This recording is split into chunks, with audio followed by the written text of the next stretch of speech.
Donc, on continue, on est dans l'Épître aux Hébreux, chapitre 9, et on s'était arrêté au verset 15, chapitre 9, verset 15. Alors, ce soir, on va voir qu'il nous est parlé d'un testament. En grec, le testament, c'est diatheke, et c'est un mot qui est traduit indifféremment par testament ou par alliance. Et on sait que la Bible est découpée en deux alliances, ou deux testaments, l'Ancienne Alliance, l'Ancien Testament, ou le Nouveau Testament, la Nouvelle Alliance. L'Ancienne Alliance, dans l'Ancien Testament, c'était quelque chose qui était conditionnel. On avait vu ça ensemble la dernière fois, il y a quelques semaines. Dieu avait dit, si tu fais ceci, alors je te bénirai, et si tu ne fais pas, alors, eh bien, voici les malheurs qui surviendront sur toi. Mais Israël n'a pas persévéré dans l'alliance que Dieu a contractée avec eux, alors Dieu est intervenu. Il a envoyé son fils Jésus-Christ et il a contracté une nouvelle alliance. Il a fait une nouvelle alliance, l'alliance en son sang, donc un nouveau testament. Mais cette fois, il s'agissait de quelque chose d'inconditionnel. C'est une alliance inconditionnelle. Dans ce Nouveau Testament, l'auteur lègue à ses enfants l'héritage sans condition, si ce n'est bien sûr la foi. Il faut bien sûr se convertir à Jésus-Christ, mais une fois que l'on est converti, alors eh bien, l'héritage nous est promis, il nous est acquis sans condition. Le salut ne dépend plus d'un si, une fois qu'on l'a accepté et reçu. Mais pour qu'un testament puisse prendre effet, il faut obligatoirement que la personne meure. Et c'est ce qu'on va voir maintenant. On va lire ensemble Hébreux chapitre 9, versets 16 à 22. Hébreux 9, 16. Car là où il y a un testament, il est nécessaire que la mort du testateur soit constatée. Un testament, en effet, n'est valable qu'en cas de mort, puisqu'il n'a aucune force tant que le testateur vit. Voilà pourquoi c'est avec du sang que même la première alliance fut inaugurée. Moïse, après avoir prononcé devant tout le peuple tous les commandements de la loi, prit le sang des veaux et des boucs avec de l'eau, de la laine écarlate et de l'hysope, et il fit l'aspersion sur le livre lui-même et sur tout le peuple en disant « Ceci est le sang de l'alliance que Dieu a ordonné pour vous ». Il fit pareillement l'aspersion avec le sang sur le tabernacle et sur tous les ustensiles du culte. Et presque tout, d'après la loi, est purifié avec du sang. Et sans effusion de sang, il n'y a pas de pardon. Verset 23. Il était donc nécessaire, puisque les images des choses qui sont dans les cieux devaient être purifiées de cette manière, que les choses célestes elles-mêmes le soient, par des sacrifices plus excellents que ceux-là. Car Christ n'est pas entré dans un sanctuaire fait de main d'homme, en imitation du véritable, mais il est entré dans le ciel même, afin de comparaître maintenant pour nous devant la face de Dieu. Et ce n'est pas pour s'offrir lui-même plusieurs fois qu'il y est entré, comme le souverain sacrificateur entre chaque année dans le sanctuaire, mais pour offrir un autre sang que le sien. Autrement, il aurait fallu qu'il ait souffert plusieurs fois depuis la création du monde. Mais maintenant, à la fin des siècles, il a paru une seule fois pour effacer le péché par son sacrifice. Et comme il est réservé aux hommes de mourir une seule fois, après quoi vient le jugement, de même Christ, qui s'est offert une seule fois pour porter les péchés de beaucoup d'hommes, apparaîtra sans péché une seconde fois à ceux qui l'attendent pour leur salut. Donc, l'auteur continue son explication pour que nous comprenions ce qu'est la nouvelle alliance ou le Nouveau Testament que Dieu a donné. Et lorsqu'il est question d'un héritage légué par un testament, eh bien, il le dit, il faut que le légateur meure. C'est ce qu'on a vu au verset 16 et 17, car là où il y a un testament, il est nécessaire que la mort du testateur soit constatée. Un testament, en effet, n'est valable qu'en cas de mort, puisqu'il n'a aucune force tant que le testateur vit. Le testateur, c'est Jésus-Christ, et il est mort. Il est mort, il a versé son sang, preuve de sa réelle mort. Et donc le testament a pris tout son effet, puisque, ça y est, il est devenu valide par la mort de Christ. Et nous sommes ainsi les héritiers du royaume, ça y est, parce que nous avons cru, ou si nous croyons en lui. Et de la même manière, si on revient dans la première alliance, dans l'Ancien Testament, eh bien, elle prenait effet aussi avec la mort. Non pas du légateur, mais des animaux, en fait, dans l'Ancien Testament. C'est ce que l'auteur explique encore au verset 18. Voilà pourquoi c'est avec du sang que même la première alliance fut inaugurée. Moïse, après avoir prononcé devant tout le peuple tous les commandements de la loi, prit le sang des veaux et des boucs avec de l'eau, de la laine écarlate, de l'hysope, fit l'aspersion sur le livre lui-même et sur tout le peuple, en disant « Ceci est le sang de l'alliance que Dieu a ordonné pour vous. » Il fit pareillement l'aspersion avec le sang sur le tabernacle et sur tous les ustensiles du culte. Et donc, il y a un lien entre la première et la deuxième alliance, entre l'Ancien Testament et le Nouveau Testament. C'est que dans les deux cas, il est question du sang qui coule, d'une vie qui est prise, en fait. Parce que Dieu ne peut sauver celui qui mérite de perdre la vie à cause de ses péchés, que s'il y a une vie qui est prise. Il faut qu'il y ait une vie pour vie, en fait. Exactement comme dans un tribunal, s'il y a un jugement, une condamnation qui est prononcée, admettons, quelqu'un a commis quelque chose, il y a une condamnation qui est prononcée, il doit payer une amende de 100 000 euros. Le juge ne se contentera pas de 10 000 euros, même de 90 000 euros. Non, c'est 100 000 euros, c'est 100 000 euros. Il faut que la somme complète soit versée. Et dans le cas d'un pécheur condamné devant Dieu, il est écrit, le salaire du péché, c'est la mort. Donc le pécheur est condamné à mourir et Dieu ne se contentera pas de moins. Il faut que quelqu'un meure pour subir la condamnation. Il faut qu'une vie innocente soit prise à la place du coupable pour qu'il puisse être libéré. Et c'est pour cela que la Bible nous parle du sang, c'est-à-dire d'une vie offerte pour être pardonné de ses péchés. Au verset 22, nous lisons « Et presque tout d'après la loi est purifié par du sang. Et sans effusion de sang, il n'y a pas de pardon. » Et on voit ici l'importance du sang, déjà donné dans l'instauration de l'alliance, l'ancienne alliance. Le sang versé signifiait la mort, la perte d'une vie, et donc c'était toujours vie pour vie. Et c'est quelque chose qu'on trouve quand on va dans l'Ancien Testament et on commence à lire les livres de la loi, et on le voit par exemple dans le Lévitique. Regardez ce qu'il disait. Car l'âme de la chair, ou la vie de la chair, en fait, ça peut être traduit par la vie de la chair est dans le sang. Je vous l'ai donné sur l'autel afin qu'il servît d'expiation pour vos âmes. Car c'est par l'âme ou la vie que le sang fait l'expiation. Et on trouve ici le principe de la vie qui est contenu dans le sang. Parce que c'est sûr, quand le sang coule et s'écoule et on perd le sang, eh bien on perd la vie. Une fois qu'il n'y a plus de sang, eh bien le cœur s'arrête. Et c'est pourquoi Dieu a voulu que le sang soit regardé comme quelque chose de particulier. Le sang versé représente la vie qui est offerte, qui est donnée. Et ainsi, Dieu dit que sans effusion de sang, il n'y a pas de pardon. Il faut que la vie soit offerte et que le pardon puisse ainsi être accordé. On lit encore en Lévitique, verset 14, « Car la vie de toute chair, c'est son sang qui est en elle. C'est pourquoi j'ai dit aux enfants d'Israël, vous ne mangerez le sang d'aucune chair, car la vie de toute chair, c'est son sang. Quiconque en mangera sera retranché. » Et Dieu a déclaré le sang comme étant quelque chose même qui n'était pas destiné à être un aliment, mais à servir d'expiation, donné sur l'autel pour faire l'expiation pour les âmes. Et donc le sang représente la vie et il a de la valeur devant le Seigneur. Le sang versé, c'est ce qui compte pour Dieu, parce que c'est une vie offerte, c'est une vie qui s'éteint. Ainsi, même si l'ancienne alliance était différente de la nouvelle, elle a été quand même inaugurée avec du sang, le sang des animaux, mais du sang. Et tous les objets du culte même devaient être purifiés. Pourquoi ? Parce qu'ils avaient été manipulés par des pécheurs. Ils étaient souillés. C'est ce qu'on lit aussi en Lévitique 16. C'est ainsi qu'il fera l'expiation pour le sanctuaire à cause des impuretés des enfants d'Israël et de toutes les transgressions par lesquelles ils ont péché.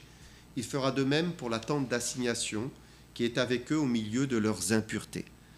Et donc, c'est le sang qui permettait de faire une purification. Le sang était versé, touché, les objets, et Dieu purifiait, pardonnait, sanctifiait même des impuretés. Et donc, il fallait que des vies animales soient offertes pour que Dieu ne juge pas les pécheurs, et que tout soit pur devant ses yeux. Mais l'auteur poursuit et il ajoute une difficulté pour nous. Regardez le verset 23. Il dit Il était donc nécessaire, puisque les images des choses qui sont dans les cieux devaient être purifiées de cette manière, que les choses célestes elles-mêmes le soient par des sacrifices plus excellents que ceux-là. Et là, on est devant une difficulté. Pourquoi ? Parce qu'on se dit, mais pourquoi les choses célestes devaient être purifiées de la même manière que les choses terrestres ? On comprend que les objets de la terre puissent être souillés par des pécheurs qui les manipulaient. Mais pour les choses célestes, pourquoi ? Mais en fait, il semble qu'il s'agisse ici beaucoup plus d'un cérémonial d'inauguration lorsque Christ est entré dans le ciel, plutôt qu'une purification réelle des choses célestes. De la même manière que le tabernacle terrestre a été purifié par du sang et inauguré avec du sang, au tout début, Dieu voulait que le tabernacle céleste soit inauguré de la même manière. Et ce fut avec un sacrifice plus excellent, même s'il est dit sacrifice au pluriel. Quels sont les sacrifices plus excellents ? En fait, il n'y en a qu'un. C'est le sacrifice, bien sûr, de Jésus-Christ, de notre Seigneur. Et donc, Christ est ainsi entré dans le ciel et il a inauguré et établi la purification du tabernacle céleste. Et ce n'est pas que les choses célestes étaient autrefois impures, mais elles devaient passer par le même type d'inauguration, en quelque sorte, que ce qui avait été fait sur terre, mais cette fois avec le sang précieux de l'agneau. Verset 24. Car Christ n'est pas entré dans un sanctuaire fait de main d'homme, en imitation du véritable, mais il est entré dans le ciel même, afin de comparaître maintenant pour nous devant la face de Dieu. Et donc Jésus est monté au ciel, il est dans la présence du Dieu éternel, et il comparait pour nous devant la face de Dieu. Ça signifie qu'il nous défend en fait devant la face de son Père. On lit encore ailleurs en 1 Jean, « Mes petits enfants, je vous écris ces choses afin que vous ne péchiez point. Et si quelqu'un a péché, nous avons un avocat auprès du Père, Jésus-Christ le juste. » Ce qui veut dire que Jésus plaide, vraiment, il plaide notre cause, il prend notre défense, alors que le diable, lui, nous accuse, nous charge, nous accable de ce qu'on aurait pu faire de mal ou pas suffisamment bien. Lui, Christ, prend notre défense. À chaque fois, il prend notre défense. Il y a aujourd'hui des avocats qu'on dit véreux, des avocats véreux. Pourquoi ? Parce qu'ils défendent l'indéfendable. Ils sont prêts à défendre Hitler, n'importe quoi. Ils affirment par exemple l'innocence de leur client, alors qu'ils en doutent ou ils savent très bien qu'il est coupable. Et pourtant, ils le font, ils le défendent. Mais Jésus, en tant qu'avocat, pour nous, ne dit pas que nous sommes innocents. Il ne défend pas notre innocence. Non, il nous exhorte à plaider coupable, à dire « je suis coupable, je reconnais ma culpabilité ». Mais c'est là, en plaidant notre culpabilité et en invoquant le sang de Christ, que nous trouvons notre défense. Elle est assurée, elle est efficace, puisque lui-même a payé le prix de notre culpabilité. Et donc sa défense repose sur son propre sang qu'il a versé. L'apôtre Pierre nous le dit dans son épître, il dit « Ce n'est pas par des choses périssables, par de l'argent ou de l'or que nous avons été rachetés de la vaine manière de vivre que nous avions hérité de nos pères, mais par le sang précieux de Christ, comme d'un agneau sans défaut et sans tache. » Le sang de Christ a une valeur éternelle. Ce n'est pas un sang quelconque, mais c'est le sang d'un agneau parfait, un agneau sans tache, qui n'avait jamais péché, une victime pure, innocente. Et c'est pour cela que son sang nous assure un plein pardon. L'apôtre Paul dit « À plus forte raison donc, maintenant que nous sommes justifiés par son sang, serons-nous sauvés par lui de la colère. » Et donc le diable peut nous accuser autant qu'il veut, si on se place sous le sang de Christ, on reconnaît sa culpabilité, on invoque le sang, alors nous sommes protégés, à l'abri, purifiés. Parce que Jésus peut sauver parfaitement ceux qui s'approchent de Dieu par lui, étant toujours vivant pour intercéder en leur faveur. Voilà, le sang est efficace, le sang de Christ est efficace. Apocalypse, chapitre 12, et versets 10 et 11. « Et j'entendis dans le ciel une voix forte qui disait Maintenant le salut est arrivé, et la puissance, et le règne de notre Dieu, et l'autorité de son Christ, car il a été précipité l'accusateur de nos frères, celui qui les accusait devant notre Dieu jour et nuit, et ils l'ont vaincu à cause du sang de l'agneau, et à cause de la parole de leur témoignage. Et ils n'ont point aimé leur vie, jusqu'à craindre la mort. Et là, on voit le diable appelé l'accusateur de nos frères. Et il est vraiment celui qui accuse et qui essaye d'enfoncer les enfants de Dieu. Il veut les accabler, les écraser par le poids de leur péché, de leur culpabilité, les mettre dans le découragement. Il est dit qu'il les accuse jour et nuit. Et oui, lui, il est pur esprit, il ne dort pas, donc il n'est pas fatigué. Donc, jour et nuit, sans cesse, c'est en continu. Mais il est dit ici, ils l'ont vaincu à cause du sang de l'agneau. Et le sang de Christ est notre arme devant ces accusations incessantes. Si nous disons que nous n'avons pas péché, nous nous séduisons nous-mêmes et nous faisons Dieu menteur. Rien ne sert de se cacher, il faut plutôt reconnaître et recevoir le pardon qui se trouve sous le sang. On est dans une société aujourd'hui où il faut refouler toutes sortes de culpabilités. En fait, les hommes ne veulent pas se sentir coupables de quoi que ce soit. Et on garde ce souvenir, les religions, c'est quelque chose qui brime les hommes, la notion même du péché, c'est quelque chose qu'on déteste, c'est vivement attaqué. Il faut se libérer de toute restriction morale, partir dans tous les sens. Mais ce n'est pas ainsi qu'on obtient la paix et la conscience pure, libre. C'est au contraire de reconnaître ses fautes, tout simplement, de les confesser. Et à ce moment-là, on obtient par Jésus-Christ et par le Père la paix et l'assurance d'être pardonné. Pourquoi ? Parce que le sang de Jésus-Christ purifie de tout péché. Verset 25. Et ce n'est pas pour s'offrir lui-même plusieurs fois qu'il y est entré, comme le souverain sacrificateur entre chaque année dans le sanctuaire, mais pour offrir un autre sang que le sien. Autrement, il aurait fallu qu'il ait souffert plusieurs fois depuis la création du monde. Mais maintenant, à la fin de siècle, il a paru une seule fois pour effacer le péché par son sacrifice. C'est beau ce verset, dernier verset 26. Jésus a paru une seule fois pour effacer le péché par son sacrifice. Une seule fois a été suffisant pour effacer définitivement le péché. Et donc ça nous montre l'efficacité du sacrifice de Christ. Et il n'y a pas besoin de renouveler le sacrifice comme c'est pratiqué dans le dogme catholique, puisque le prêtre, lorsqu'il brise l'hostie, il renouvelle le sacrifice pour les fidèles qui sont dans l'assemblée. Mais c'est une erreur, parce qu'il n'y a eu besoin que d'un seul sacrifice, une seule mort. Ça a été efficace, une fois pour toutes. Verset 27. Et comme il est réservé aux hommes de mourir une seule fois, après quoi vient le jugement. Verset 27. Hébreux 9, 27, c'est un verset qu'il faut retenir. C'est un verset qui est clair pour expliquer qu'il n'y a pas de réincarnation. Non, on ne revient pas dans une nouvelle vie pour revivre une autre vie et un autre parcours. Non, on ne se souvient pas des vies antérieures, comme certains prétendent. « mais je me souviens de telle vie, j'ai fait ceci. » Autrefois, non, ce n'est pas vrai. La parole de Dieu dit clairement qu'on ne peut pas vivre plusieurs vies. On ne vit qu'une seule vie. Et après quoi vient le jugement. Et durant cette vie, c'est là où il faut faire un choix.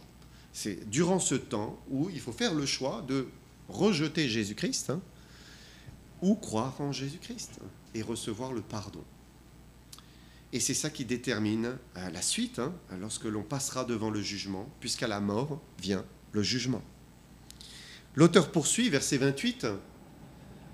De même, Christ, qui s'est offert une seule fois pour porter les péchés de beaucoup d'hommes, apparaîtra sans péché une seconde fois à ceux qui l'attendent pour leur salut. Et de la même manière qu'il n'y a qu'une seule mort, Christ s'est aussi offert une seule fois. Et pourquoi l'a-t-il fait ? Pour porter les péchés de beaucoup d'hommes. Alors il dit pour porter les péchés de beaucoup d'hommes. En réalité, il est mort pour tous les hommes. Il a payé les péchés de tous les hommes. Sa mort est efficace pour vraiment toute l'humanité. Mais seuls ceux qui croient et qui reçoivent véritablement le pardon des péchés, eh bien, le seront. Et donc, il faut qu'il y ait une démarche personnelle, il faut que ce soit individuel. La personne doit venir à Christ, croire en Christ, se repentir dans une prière sincère et recevoir Jésus-Christ comme son sauveur personnel. Et c'est pour cela qu'il dit qu'il a porté les péchés de beaucoup d'hommes, parce que, eh bien, tous ne se convertiront pas, tous ne viendront pas à Christ. Et seuls ceux qui ont cru, eh bien, seront au bénéfice de son salut, de sa mort, de son sang. Et de la même manière que Christ est venu une première fois pour mourir pour nous, il apparaîtra une seconde fois à ceux qui l'attendent pour leur salut. Et il y a ici donc la notion du retour de Jésus-Christ qui est absente de beaucoup dans leur esprit. Ne considèrent pas le retour de Jésus-Christ. Les hommes mangent, boivent, se marient leurs enfants, et ils ne se soucient pas le moins du monde du retour de Jésus-Christ. Mais c'est clairement annoncé dans les Écritures. La Bible le dit, mais d'une manière très très claire. C'est mathématique, comme 2 et 2 font 4. Et bien de la même manière que Jésus est venu une première fois, il reviendra une deuxième fois. Il est venu porter les péchés de beaucoup et il apparaîtra une seconde fois. Mahomet, dans l'islam, a gardé cette pensée du retour de Jésus-Christ, en ayant connaissance du christianisme. Il a introduit dans sa pensée, même s'il ne croyait pas dans le Jésus de la Bible. C'est un Jésus différent, c'est simplement un prophète. Les Juifs, eux, attendent aussi, ils attendent le Messie, parce qu'ils n'ont pas accepté qu'il soit venu une première fois. Donc ils sont toujours dans l'attente du Messie. Alors certains imaginent que c'est un rabbin qui existe aujourd'hui, qui est vivant, mais il va un jour paraître, dire « c'est moi le Messie ». Et puis il y a beaucoup dans le christianisme, parce que le christianisme est tellement vaste, il y a beaucoup dans le christianisme qui vivent comme si Jésus ne reviendra pas. Pour eux, il faut instaurer un nouvel ordre sur la terre avec les vertus, la morale chrétienne, la foi chrétienne. Mais il y a tous ceux qui l'attendent. Et nous l'attendons. Nous savons qu'il va revenir. Nous l'attendons pour notre salut. Nous croyons et attendons son retour. Il va revenir pour chercher son Église. C'est ce que la Bible dit en 1 Thessaloniciens chapitre 4, versets 13 à 18. Donc tous ceux qui auront cru en Jésus-Christ, qui sont sauvés par la grâce, par la foi, purifiés par son sang, Jésus va revenir les chercher.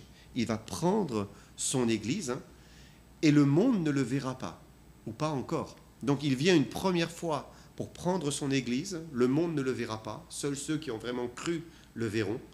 Et puis ensuite, il reviendra quelques années plus tard pour juger le monde. C'est ce que dit le livre de l'Apocalypse. Et là, le monde entier le verra. Personne ne pourra l'éviter. Ça sera une lumière dans le ciel quand il viendra poser ses pieds sur le mont des Oliviers à Jérusalem. Et tous ceux qui n'ont pas voulu croire en lui le verront finalement. Mais ce sera trop tard.